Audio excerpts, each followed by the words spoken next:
If you're stressed about work, you have so many thoughts in your head, and you want to recharge your batteries for a while, you don't need to go into a resort, you don't need to go into a 5-star luxury hotel, you don't need to go to Mykonos or Ibiza. What you need to do is go on a 3-month villeggiatura, which is kind of like, if I have to put it in English words, villeggiatura is like an extended period of vacation, but there's not a matching word for that. And that's the beauty of something the Romans have created more than 2000 years ago. The villeggiatura concept was very popular, I would actually say up to 10 years ago, or even a bit more, like 15-20 years ago. So basically what happened in Italy of the 1980s or 1990 or 2000, Italian families, most of Italian families, took 1 or 3 months and they transferred all of their family to a house that was either near the sea or near the mountains, or even near the hills. Most of the times we're near the sea or near the mountains. Now this house is usually yours, or you kind of like rent a house or an apartment for a whole month or 3 months. And if you know something about like Tuscany, for example, and you know the kind of like city of Viareggio or Forte dei Marmi, there are also many Italian films that talk about this, like for example, Sapore di Te or Sapore di Mare. You really see how Italians did their vacations. And what the Romans did was transfer all of their family to this house that was near the sea or near the mountains for 2 particular reasons. First, you are on vacation for an extended period of time. Nowadays, we usually go on vacation, for the people that actually go on vacation and that can afford it. We go on vacation for like maximum 7 days, 2 weeks, like something like that. I also know so many Americans that go to Italy. They're staying here for 3 to 7 days because it's very expensive. And I totally understand that. Even myself, up to 7 days might be the right vacation for me in my economic situation, and I'm also very privileged. You are on vacation for an extended period of time, you're kind of like living a second life. So it's kind of like you're putting a real stop on your business or your businesses, the things to do, family, work, school, whatever, and you take that month or those 3 months and you kind of like recharge your batteries because you're in nature, you are living in a different environment, so the atmosphere, the vibes are different and they're giving you different energy. Especially if you are like a projector or a Gemini like myself, you really like to change your environment. So for me, I would love to go on villeggiatura each year. So you're saying like, okay, it's June, you know what, we're taking everything and we're going to the sea. Some elderlies are doing this already in Italy, maybe around the world, I don't know. You guys tell me in the comments. But it's never just about going into a hotel or a resort, even if it's a 5-star luxury hotel. It's not about that. It's really about moving all of your business to another place, so all of your life to another place. What the Romans did back in the days, and also what the Renaissance did, up to the 19th century, and I think even a little bit later, but let's talk up to the 19th century. The aristocrats basically took 3 months, 1 month off during summer, and they transferred everything to their villas near the sea or near the mountains. And if you know some story about the Louis Vuitton bags and the Louis Vuitton suitcases, you know the aristocrats needed these big suitcases where they could hold their dresses appropriately so they wouldn't ruin it, and they usually took the train to get to these places. There's also a very famous concept of taking a sabbatical year after uni or before uni for many aristocrats to travel the world, and the name was the Grand Tour. So aristocrats all around the world, all around Europe, traveled all around Europe to discover different philosophies, different arts, sculpture, literature, poetry. Now, if we look about these things, we really see how these beautiful things were for the people who already have money. So aristocrats, nobles, businessmen. In today's economy and society, it's kind of like that as well, right? So the concept here is that I want to share with you, it's not about having a lot of money to do these things.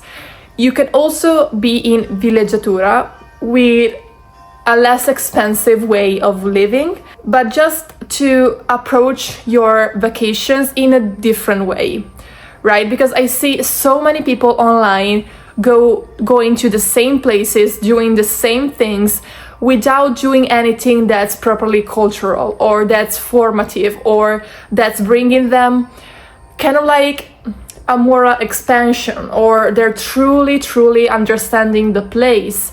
So something that I try to do every time I go on vacation is I not only go to the famous places, I also try to look at the things that are hidden. So for example, when I went to Isla d'Elba, I found this beautiful way of visiting all the islands through a Napoleon passport. I have the vlog here, and I've seen kind of like no one ever did that because it's not really sponsored and we kind of like found it by chance. But those hide and seek play made us visit so many more places that we didn't even know existed. When you're going on Villeggiatura, you are going there to relax your mind. You're probably also, if the house or the villa is yours, you would probably also take time to take care of the garden, take care of your pool, take care of your businesses on the hillsides or whatever. But most importantly, you're going there to recharge your batteries. Read, talk about philosophy, invite friends, have dinners with many people, or stay under the stars, think about many new ideas, like truly feel a connection with nature, sense of, okay, it's time for me to recharge. After a year of negotium, we already talked about this in another video, after a year of business, I take this time to get into my otium, which is a Roman word for saying leisure. Second thing that the Romans and the aristocrats and nobles up to the 19th century did this was to meet other people. So because all the people with money could go into villas and everything, they would meet other people with money. So you could make connections, you could see new people, you could make friends, you can find the love of your life. And I find this so beautiful, especially in the Italian lifestyle. I've seen so many videos about, so many films about this.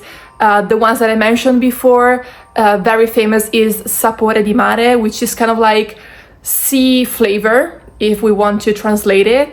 And it kind of like tells the story of this group of people that comes from Milan or Rome, and they all together go to Forte dei Marmi to spend their whole month of August, usually. While they're there, they're meeting friends, they're going out for dinner, they're spending the day at the beach, they're swimming in the ocean, in the sea, actually. And that's something that I've always wanted to do, but never actually had the option to do it. In Italian, there's a word for the group of friends that you find on vacation, and that's like comitiva. So it's like a group of friends that you actually found on vacation or you have in your hometown. And comitiva literally means a group of friends in this context. Now, when it comes to the Romans, so we're talking about up to 2000 years ago, the most visited places for their villeggiatura were obviously the sea around Rome, and if I'm not mistaken, the word were Villa Palatine, if I'm not mistaken. And also they traveled to the south of Italy, to the beautiful cities of Naples, Capri, Anacapri, and things like that. Sometimes I've read that sometimes the businessman of the family or the father of the family had to come back and forth between their hometown and the villeggiatura and the villa to do business, but that's kind of like the vibe, right? You take all of your family and you put it there. Now in the Italy of 1980s, 1990s up to the 2000s, many families were doing this as well. They were going to Tuscany, they were going to the south of Italy, they were going to Sardinia, Sardinia kind of like developed more into the late 2000s, but I find this such a much healthier way of spending your vacation, because I don't know if I'm the only one, but I feel like the last couple of years, 5 years ago, I started having this feeling. The feeling that whenever I went on vacation, it wasn't long enough. So I could not fully recharge. It was like, yeah, it could have been longer. And so I came home and I wasn't recharged at all. It was like I had all this stress about travels, taking the airplanes, whatever. And I didn't really enjoy everything that I wanted. I was really tight with money. I wanted to do things, but I couldn't because I already spent a lot for the vacation, and you couldn't really relax where you were because you had I don't know, hours, or you had things to do and places to visit to meet all your vacation checklist. So I understood that whenever I came home, I wasn't recharged. I didn't have new ideas. It was kind of like an extra stress put on top of my already stressful life. Now, let's be real. Who has in this economy, if you're a 9-to-5 jobbers, who has a whole month of vacation available? Like in Italy, really, really few companies do 2 to 3 weeks of closing in the month of August, because in Italy the month of August has a really big festive in the 15th. So most companies, because it's also very hot, they try to close the whole month of August, or at least the second and third week of August. But if you are not wealthy, who has the money to go on vacation for a month or 3 months? So I started thinking, and I'm asking your opinion on this as well. Is it really worth it to go on even a 3-day vacation and visit another place? Like, I feel like every time I do this, there's missing something. And that's why I started thinking maybe I should save my money or make more money so I can actually spend more time outside. So I don't know, I think this is a trend that we're going to see in the upcoming future. I think people are starting to realize the hustle culture, and I feel like the 9-to-5 job, current job, takes out so much of your soul. And we're, especially in Italy, I've talked about this so many times, the more you work, the more you're not rewarded for that. So it's kind of like you're putting all that stress into work without being rewarded. So we say it's a cane che si morde la coda, so it's a never-ending cycle. I wanted to know if you agree with me or not, where you're going on vacation, if you're going. And just a couple of things to take away from this video is that you can also be in Villeggiatura in your own house. Just make sure that you're putting really time to kind of like relax. So Italians know everything about relaxation. You see elderlies relax so well. A kind of like tip that I can give you is to place a chair on your balcony or outside and just sit in the sun. Just sit there with no phone, maybe a limonata or your favorite drinks of choice, a newspaper if you want, or parole crociate. In Italy it's called La Settimana Enigmistica, which is kind of like crosswords, which is so beautiful. If you've ever come into Italy, make sure you're getting that, because that's a souvenir you won't find anywhere else. And other things you can do apart from relaxing in the sun is to really take time to watch videos about philosophy, or even better, read books about things that don't bring you any money but bring you new ideas, bring you new cultural elevation. It can be about philosophy, it can be about the history of your own city. I love reading about the history of my city. I love visiting museums.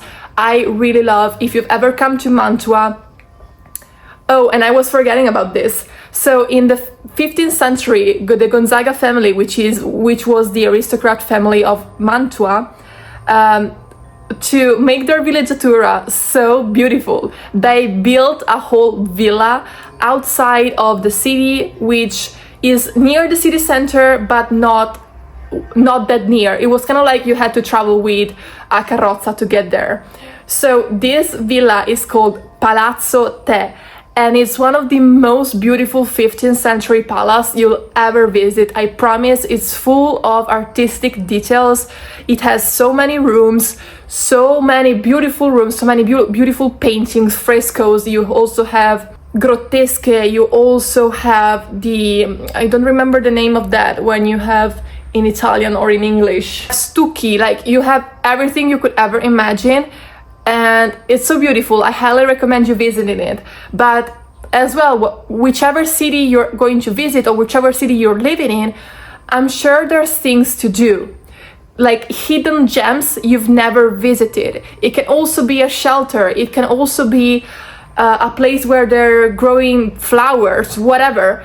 Just take some time to experience the beauty, to experience art, to experience things that are not correlated with money or expenses or problems or whatever. Take some time to do that. And that's your little villeggiatura in a very chaotic world, but very beautiful world. Because remember that life is a gift. God made you free of choosing whatever you wanted to do in your life. So choose this time wisely. We'll do it for sure. And thank you so much for being here. I really appreciate you. We're kind of like to 5,000 followers, so thank you very much. And let me know in the comments if you like this video and what other videos you would love to see about Italy, if you'd love to see little places of Mantua. And I'll see you in the next one. Bye!